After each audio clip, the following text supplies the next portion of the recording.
want to welcome all of you to Carrollton. Glad you're here, and I appreciate the invitation of the Society to be here with you today and to share a little bit with you on some work I've been doing. Hard to believe that the Society's been in existence for 30 years. I remember meeting Jack Giles a year or two before that when he came to Emory to meet with Elizabeth Fox Genovese, and then remember going to the first Society conference in Fayetteville, Arkansas, where Jack was at that time. And it was a good group, a lot of good papers. A lot of us were young doctoral students or just out of our doctoral programs, and but I could not have imagined that it would last that long. That's wonderful. And I know Jack would be incredibly proud and happy of the work over the year that so many of you have done to keep the Society going. I really appreciate that. I know he does too. He was always such an advocate, as many of our predecessors were, in supporting younger scholars. And I think it's really wonderful that the Society still does that by providing funding for scholars, for graduate students to present at these conferences. I think that's just a wonderful thing. And that's very much in the spirit of Jack and others who were just wonderful advocates and mentors for many of us. And I appreciate that. This presentation is part of a larger project that examines Gilmore Simms' evolving theological views and their influence on his writing. As many of you know, my graduate work is in historical theology and in historical linguistics. In this paper, I'll focus primarily on spiritualists and mediums whom Simms consulted as he moved from philosophical speculation about spiritualism toward a desire to experience spiritual phenomenon directly. I'll never critically examine Simms' meetings with mediums are one of several important sources that influence his changing conceptions about spiritualism prior to and in the aftermath of the Civil War. In tracing these connections, this paper will also situate Simms' meetings with spiritualists within the broader historical and cultural context of the 19th century and examine how continuities and differences between religious experiences, both orthodox and alternative, within the North and South influenced Simms' evolving understanding of an engagement with spiritualist practices. Of particular importance here is how Simms' engagement with spiritualists and his experiences with mediums are related to the portrayal of spiritualism in his fiction between the years 1850 and 1870. This project is indebted to the historical work already done on the intellectual history of the South by figures like Michael O'Brien and Drew Gilpin Faust, among others, as well as Brett Carroll's Spiritualism in Antebellum America, which has provided invaluable historical and cultural context, even though the study largely ignores spiritualism in the South, something that I hope this work will begin to remedy. Finally, like virtually every scholar working on Simms, I'm indebted to Jack Giles' biography of Simms, an indispensable resource for understanding his life and writings. Simms was fascinated by spiritualism throughout much of his adult life. In a letter dated May 4th, 1856 to Justice Starr Redfield, one of Simms' closest literary associates from New York, Simms acknowledged that spiritualism as a philosophy is more in complete accordance with my own speculations, felt and pursued for 30 years in any other system. Simms' reference to spiritualism here is linked to 19th century conceptions that spirits of the dead had both the ability and the inclination to communicate with the living. The afterlife or spirit world was seen by spiritualists not as a static place, but as one in which spirits continue to evolve. These two beliefs, that contact with spirits was possible and that spirits are more advanced than humans, led spiritualists to a third belief, namely that spirits are capable of providing useful knowledge about moral and ethical issues, as well as about the nature of God or the deity. Some spiritualists spoke of a concept they referred to as spirit guides, specific spirits often contacted who are relied upon for spiritual formation. The intellectual roots of spiritualism in America can be traced back to European sources, namely Emanuel Swedenborg and Franz Mesmer. While Swedenborg described his own experiences with a spirit world, Mesmer contributed pseudo-scientific techniques such as mesmerism, form of hypnosis that spiritualists claim could induce trances and facilitate contact with spiritual beings. While not the primary focus of this paper, Simms was fascinated by mesmerism, a bridge of sorts between rationalist-based science and spiritual speculation. And it provides an important foundation for his evolving interest in spiritualism. One could argue that mesmerism, holds the distinction of being the only psychological movement to foment a new religion, which in the 19th century we could broadly classify as spiritualism. As you trace Simms's correspondence and published writings for the origins of his interest in these movements, it is evident that mesmerism was an earlier philosophical precursor that influenced his writing on spiritualism from the 1850s through the post-war years. Simms's letters provide insights about his interest in mesmerism, including works about mesmerism that he had read, an essay on mesmerism that Simms published in the Magnolia in 1842 while serving as editor of the magazine, and finally a short story, Mesmer Reads in a Stagecoach, that Simms wrote and published in Godey's Lady's Book in 1845. In addition to the direct evidence, Simm's interest in the mesmeric arts permeate much of his writings from the 1840s and provide a theoretical framework or a new way of reading narrative structure and characterization in many of Simms's novels and shorter prose works. I'm not going into more detail about that now. The only thing I'll note about that is that the article that Simms published in the Magnolia that he wrote was actually written by his colleague in the North, Lawson, and they had a pretty nasty falling out over it because Simms basically kind of wrote a preface and an afterword and then used Lawson's. I think Simms really agreed with what Lawson was saying about mesmerism, but they were really at loose ends with each other for quite a while for that dust up. Anyway, eventually they worked things out, but it was an interesting moment in their kind of lifelong friendship. So, in contrast to mesmerism, focus of this talk is really about spiritualism. And in popular culture, the origins of spiritualism in America can be traced to 1848, when Kate and Margaret Fox of Hydesville, New York, reported that they had made contact with the spirit. The spirit was said to have communicated through rapping noises that are audible to onlookers.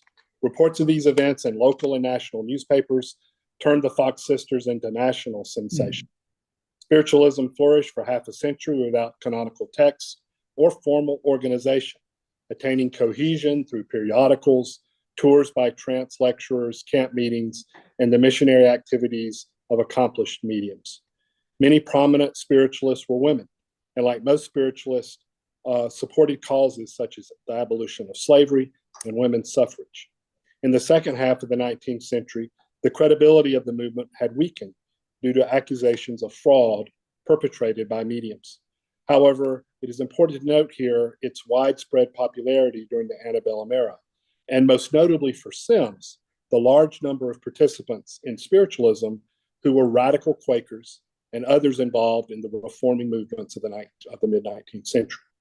These reformers were uncomfortable with established churches because they did little to fight slavery and even less to advance the cause of women's rights.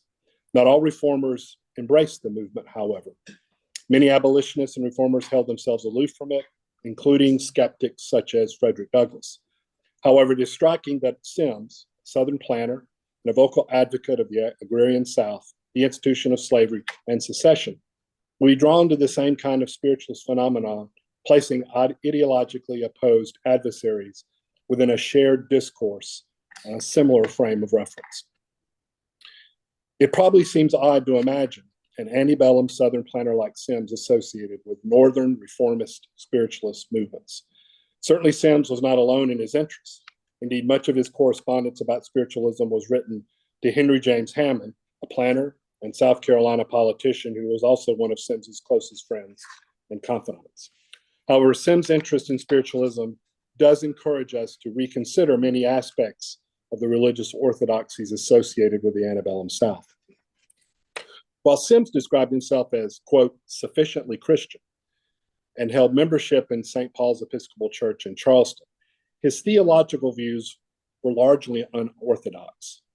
John Caldwell Giles, Simms' biographer, describes Simms as a freethinker who was often critical of organized religion and profoundly disliked its hypocrisy and artifice.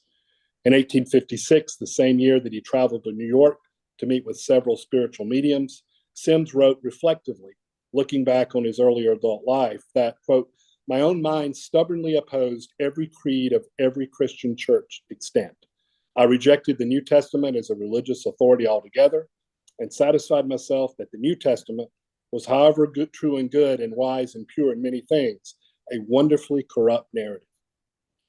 While Giles' biography touches on some of these dimensions of Simms' belief, they are largely cursory, an omission that is certainly understandable given the literary emphasis of his biography.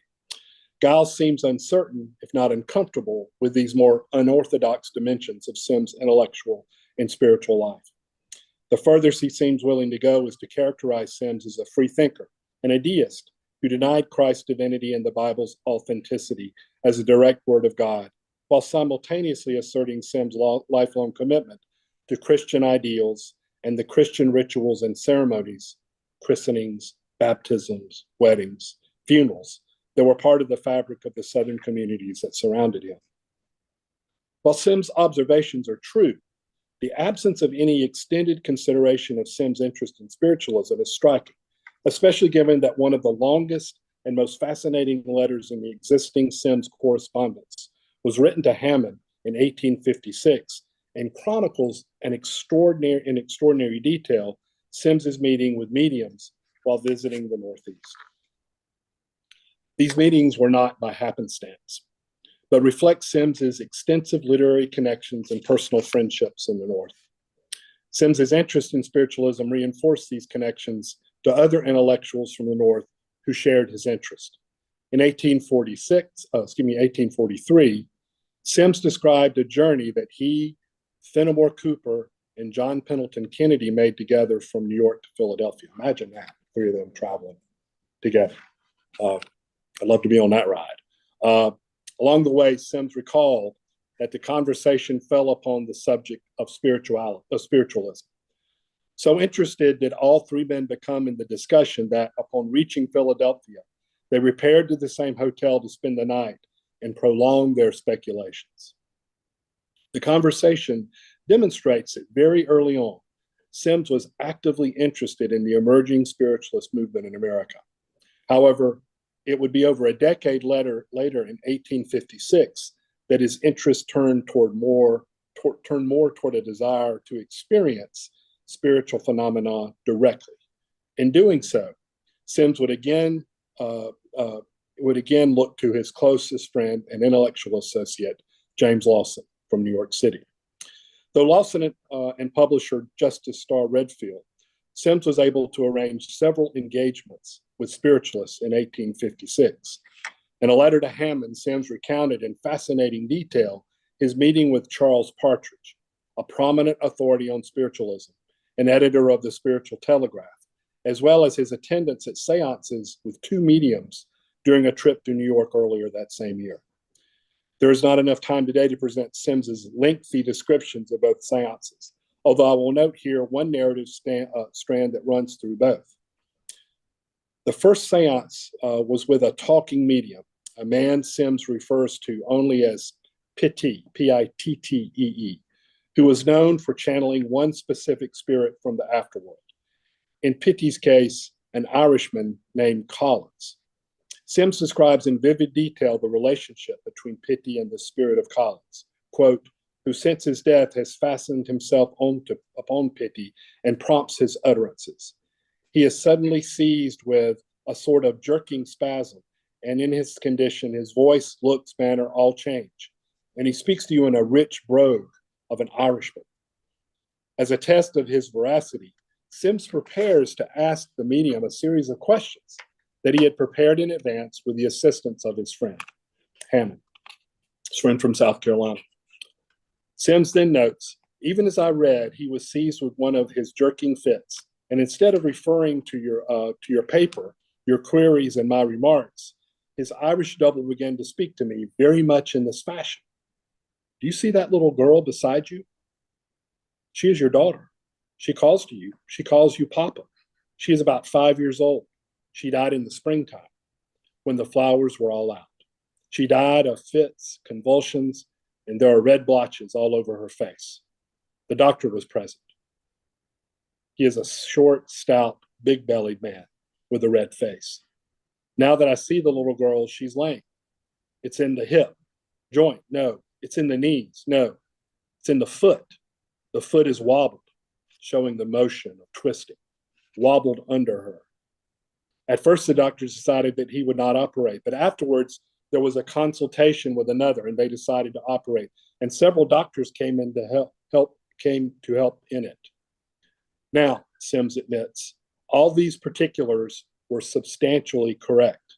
I had a most interesting and intelligent child who died when about 4 years old of scarlet fever, died in horrible convulsions in May, and a stout, big-bellied doctor, Dr. Sweat, was attending. She was perfect and very pretty child, but was born with a club foot. As you can imagine, Simms is quite shaken, for he believes that the young girl Petey describes is his third daughter, Mary Durrell Simms, who died in 1842, at the age of 2 years, 6 months of scarlet fever. In a very emotionally raw letter to his friend Hammond, immediately after her death, Simms admitted to being almost wholly baffled and broken up by the dire calamity of Mary Durrell Simms's death. The seance was followed by another on the day before Simms was to depart New York for Charleston. In this session, Partridge arranged for Simms to meet a writing medium named Redmond, whom Simms describes as one of the most remarkable of the mediums of the country. Simms' description of the events follows thus. Redmond said, quote, "Write a name of some of your friends and kindred dead on each of these scraps of paper."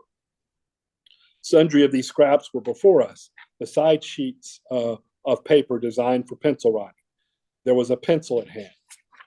We sat at opposite quarters of the table, which may have been 4 feet across. The room was dark. The day at 4 o'clock in the back room of Canal Street was dim. I shrouded the scraps of paper from his eyes as I wrote by covering them with my left hand. At this direction, I rolled them into little pellets hardly larger than a 5-grain blue pill. 6 or 8 of these little pellets were thus prepared and thrown into a cluster and so stirred up with my hands that I could no more have guessed one from the other than I could have flown. Then we heard a rapping. With a slight sort of convulsion, he dashed his head among the pellets, detached one from them, which he threw to me, saying, "That person is here." Without opening it, I said, "Give me the name." He seized the pencil and wrote towards me so that I could read, "Mary D." I opened the paper and read the words, "Mary Durrell." And this was the very little girl who, according to Petit, stood beside me. And when he described her appearance, etc., and the manner of her death, as recorded already, the coincidence I felt to be striking. Meanwhile, the table convorted, actually reared up on its hind legs at least 2 feet high, like a young horse starting under its first bridle. I asked, "What does this signify? Is it expressive of joy?" In the next moment, under a sudden seizure, he seized the pencil and wrote a few sentences as from my child, expressive of her satisfaction at being able to commune with me at last. Then, and in the course of the seance, she said she had striven repeatedly to make me hear, that she had made sounds at my pillow, but that I was not sufficiently negative, and that she was not sufficiently developed as a positive power to make me hear or comprehend. When I see you, I shall be able perhaps to give you details which are omitted here. But these details only multiply the items of the sort of evidence without varying them. I tore myself away very reluctantly from Redmond, as I had other engagements. The truth is, I desired to believe there was something to me inexpressibly sweet and precious in communing with my absent child, and that I still do not surrender myself to the faith that I have done so, must be taken in proof of my sterner sense of what is due to evidence and historical and moral authenticity. But I am wearied of the pen. It's not possible to address all the dimensions of this rather remarkable narrative. The painful longing for a beloved lost child, the nature of these seances as authentic experience for Simms, or Simms's understanding of seances as forms of narrative and textual experience, both oral and written. While I will note, what I will note here is how significantly Simms's interest in spiritualism influences his fiction. Perhaps nowhere is this more evident than in Utah, the final historical romance in Simms's 7-volume history of the American Revolution in South Carolina, written and published at the height of Simms's interest in spiritualism in 1856. In the longer manuscript I have previously published, I explore how Utah and its prequel, The Foyers, are works that foreground both the necessity of having an imaginatively engaged readership, something Simms thought was significantly lacking in the South. Simms, in other words, is interested in shifting the focus of reading from the literal to the imaginative. Within this context, a number of characters and features within the novel take on new meaning and significance. Hurricane Nell, for instance, is without question one of the most memorable and fully realized characters in all of Simms's fiction. However, she also serves a significant interpretive function within the novel. For Nell is an imaginative reader of spiritual signs and texts, such as dreams and visions, activities that Simms associates here with the moral imagination. As her guardian and mentor, Mother Ford observes after listening to Nell describe one of her dreams, "Taint your natural eyes that you see anything here, for it's all dark as pitch. It's in your brain, Nellie dear, that the thing is working." Her companions, including her brother Matt, are outlaws, interested only in acquiring material possessions, and as such, their reading of events and people rarely rise beyond the purely literal. As a result, Nell's interpretation or reading of events, both present and future, strikes them as eerily supernatural, qualities that they associate with madness and irrationality. Without a doubt, Nell is a profoundly spiritual character. However, the narrator makes it clear that her interpretive powers cannot be dismissed as nothing more than madness. He asserts that Nell is, above everything else, a very intelligent and sophisticated and highly imaginative reader of people and circumstances, much, we might argue, like the mediums whom Simms met with while in the Northeast. Following one of her predictions that Matt's immoral ways will soon lead him to the gallows, the narrator observes, quote, "The prediction need not have a supernatural origin. The lives of outlaws, the universal recklessness of human life, which naturally follows a condition of civil war, these as naturally justified the prediction as a mere result of human reasoning, as it has been indicated by a supernatural finger." Indeed, Nell attributes her abilities not to a supernatural source at all, but to a fundamentally social one. She observes, "It is because I have been schooled differently from my people that I've read many books that showed me a class of people who were not upon the watch always to get the better of others, to trick and cheat them, to envy the possessions which they have not." There are other works of Simms, Grayling and others, and where we see these spiritualist dimensions. I won't go in those today, but clearly there's a trajectory here in terms of Simms' development of these ideas.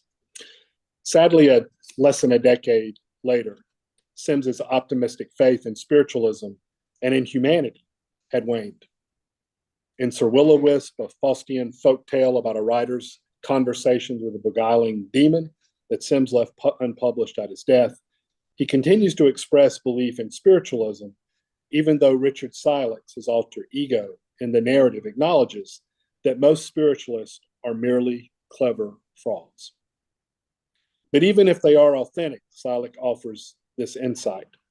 Supposing that the superior intelligence is designed to communicate with man, the difficulty seems to lie in this, that no adequate results have come from those communications. The world at large is not richer. There are no doubt thousands of regions where great treasures lie hidden from sight. It is true that the mediums have endeavored to indicate such places, but no discovery has followed. It is true that they pretend to be able to cure 1,000 secret diseases of the human system, but I have never yet been able to verify a single case of recovery and improvement. We hear of such miserable stuff as the turning of tables, the rapping on a floor and wall, the transmission of facts of little or no importance, the playing of instruments by invisible hands, and the untying of knots more intricate than those of Gordius by unseen fingers working in the dark. But of what consequence is this sort of performance, allowing it all to be true to either the spiritual or human world? How paltry on the part of one, how utterly unprofitable to the needs of the other. For Simms, his efforts to peer into the realm of spirits had grown increasingly dark. 6 years before his death, he writes a letter to Hammond dated in April of 1862. We, my dear Hammond, who have speculated so often in spiritualism, have arrived at certain conclusions in favor of the Hebrew notion of demonology. At all events, both of us have had personal experience which inclines us to believe that there are certain persons who seem to be perpetually pursued by some angry fate which haunts his steps. I am still as bitterly pursued as ever, and can now only await patiently and in expectation for other strokes, each perhaps more heavy and more deadly than the last. This was a dark moment for Simms, who over the last decade of his life experiences his fair share of loss and death. But it is worthy of note that this is not the final word from Simms about the matter. In May of 1870, just weeks before his death, Simms delivered what would be his final lecture before the Charleston Agricultural and Horticultural Association. In his biography of Simms, Giles states that, quote, the afflicted writer literally rose from his sickbed to write perhaps the most moving address of his career. The sense of the beautiful is a profoundly spiritual, poetic speech and a powerful testament to Simms' enduring vision at the close of his life. In his address, Simms discusses the uses and the beauties of all things in nature exist chiefly in our susceptibilities. It is in the degree in which we can find the use and appreciate the beauty that one is valued as a profit and the other as pleasure. The speech reverberates at times almost word for word with the ideas that Simms included in Sir Will-o-Wisp, but with more positive spiritual perspectives. In his vision of the human condition, Simms, ever the rational realist, ever the spiritualist, remained unchanged. Quote, this little word in itself, which we call man, is possessed from his very birth by two powers which seem to contend for his possession. The one is immortal, an angel. The other, wholly mortal, an animal. The antagonism between them never ceases till the mortal shall be put on immortality. The animal is one to make fierce battle. He possesses very terrible powers, eager appetites, fiery passions, lowly instincts. These are very terrible attributes. How shall the angel subdue the animal? This question occupies the very crosswords of Simms' theology, which often seemed an impasse that could go no further. Yet here in Simms' final address, there is a movement forward, a clear answer, sense of resolution, one that echoes and affirms Simms' aspiration toward the highest of spiritual susceptibilities. In his speech, Simms affirmed, quote, for it is only when you receive and cherish the sense of the beautiful in your bosom that you can subdue the animal. It is in this sense which develops all the soul's activity. It endows the soul with the eyes to see, the heart to feel, and all the subordinate senses to enjoy the marvelous beauty in this beautiful world, which comes to us freely, with ever dawning directly from the hands of God. Just as Simms' earlier letters and writings, the sense of the beautiful, this higher susceptibility comes while under the dominion of a spell of reverie, a dream, as your thought wanders back over long tracts of time and you, quote, you recall sacred memories. Gone are the spiritualists and the mediums. Gone as well are the demons and spirit guides that haunt one with death and guilt, the fiery passions, the lowly instincts that had come increasingly to dominate Simms's writing, replaced here at the very end by intimations of transcendent beauty that call the artist and his audience to a higher purpose. Of course, one does not arrive at this fair green country under a swift sunrise easily. The theological journey that Simms traveled for virtually all his adult life plays a central role in reaching this final vision.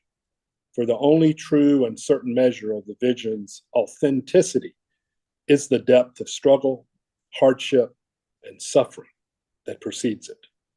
It is hard-earned. It's hard-won.